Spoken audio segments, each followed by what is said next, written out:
Sometimes people mistakenly think Discovery Institute is a religious organization, maybe because they've seen inaccurate media reports or read rumors on the internet. Actually, Discovery Institute is a secular think tank. I and others have made videos regarding the Discovery Institute, the primary think tank for the intelligent design movement. But it occurs to me that I don't know much about the Discovery Institute. So I did a little research on the organization, focusing on activities regarding biology and evolution. First, let's answer the who, what, and where. This is the Discovery Institute's mission statement. I've highlighted a few bits, but it sounds awfully innocuous. Only one reference to religion, although there are references to God-given reason in other statements. There are several groups within the DI. Cascadia, which apparently has something to do with regional transportation, bioethics, and the Real Russia Project, which seeks to dispel misconceptions about Russian-US relations. It's an odd hodgepodge, and I can't help but wonder why they would stick such diverse interests into one group. Many of the positions of the DI's groups can be described as right-wing or big L libertarian. The group I am most interested in is called the Center for Science and Culture. The Discovery Institute has offices in Seattle and Washington, D.C. The DI receives about $1 million a year from the Bill and Melinda Gates Foundation, although the funds are earmarked for the Cascadia Group's work on regional transportation. $50,000 of that $1 million goes towards the salary of the Institute's president, Bruce Chapman, who gets paid $141,000 annually.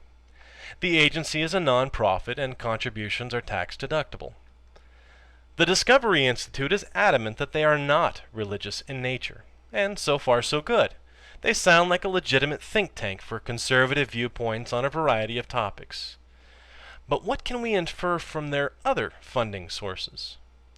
In 1997, the DI received $1.4 million in grants and gifts, including funds from 22 foundations, 2/3 of which have explicitly religious missions.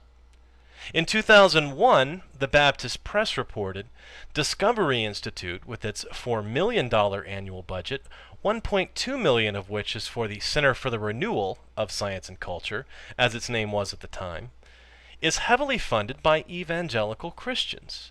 McClellan Foundation of Chattanooga, Tennessee, for example, awarded $350,000 to the Institute with the hope that researchers would be able to prove evolution to be a false theory.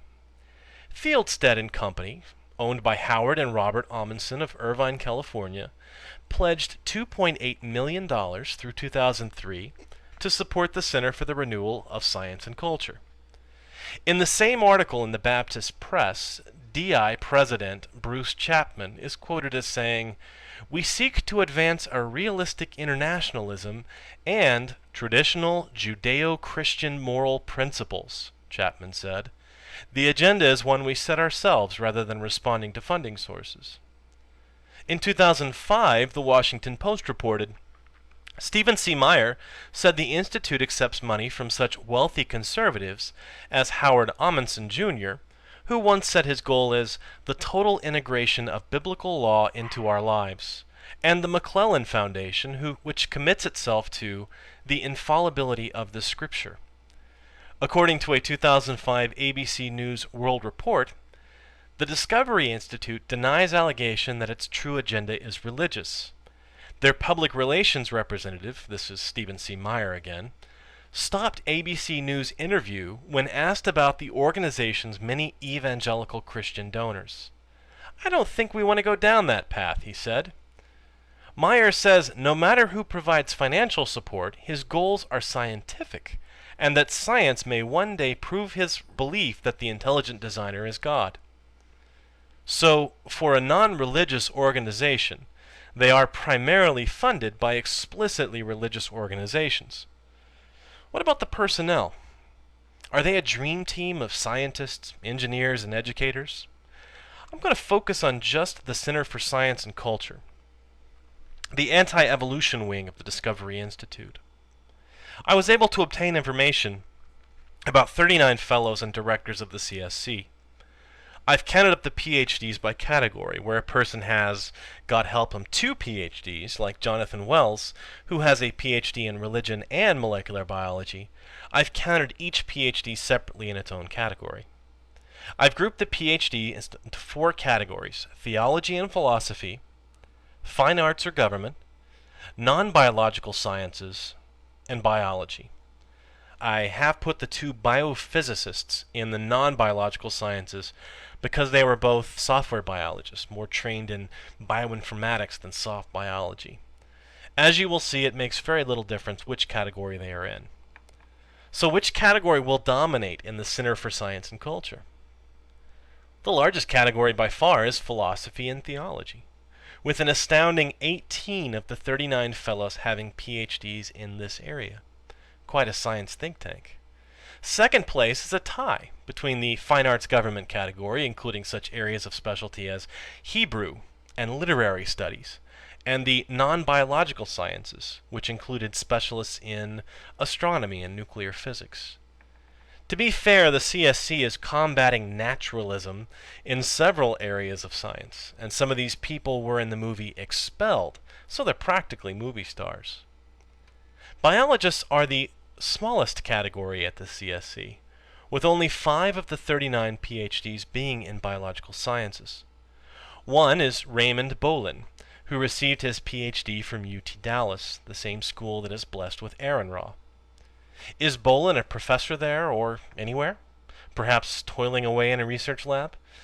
No, actually he's the president of Probe Ministries, which describes itself as a Christian worldview and apologetics ministry offering resources to help you think biblically about a wide range of topics. Apparently, he didn't get the memo about the DI being non-religious in nature. What about the other 4 biologists? Jonathan Wells, who has a PhD in religion and molecular cell biology. Amazing, but PhD in religion. Michael Behe, who I think many of you are familiar with, a devout Roman Catholic, hasn't written a paper journal article since Bill Clinton was president. That leaves only Paul Chien and Scott Minich. Dr. Minich is an associate professor at University of Idaho, his only distinguishing points being his work on the Shroud of Turin and his participation in the search for biological weapons in Iraq.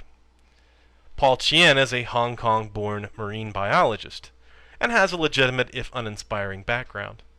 He has produced 6 publications in 40 years, 2 as first author and none in a first or second tier journal. His last paper was 15 years ago. He currently teaches at a small Jesuit university in San Francisco.